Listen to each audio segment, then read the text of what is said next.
प्रदेश कृषि मंत्री और धमधा साझा विधानसभा विधायक रविंद्र चौबे धमधा पहुंची, जहां करोड़ों रुपया के लागत ले बने सर्वमांगलिक भवन के उद्घाटन करी। एकर अलावा नगर ला 1 करोड़ 40 लाख रुपया के सौगात घलो दी।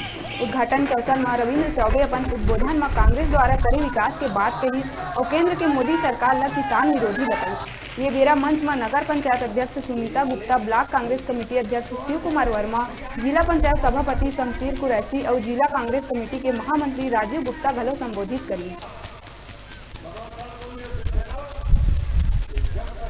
पूजन और लोकार्पण था, भव्य कार्यक्रम था। हमारे किसान उपस्थित थे, किसानों से चर्चा करने का एक अच्छा मौका था।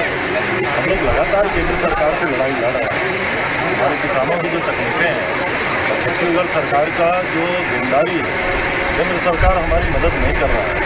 उसके बावजूद भी किसानों के लिए जितनी भी योजनाएं हैं, चाहे राजीव गांधी किसान न्याय योजना है, चाहे गोधन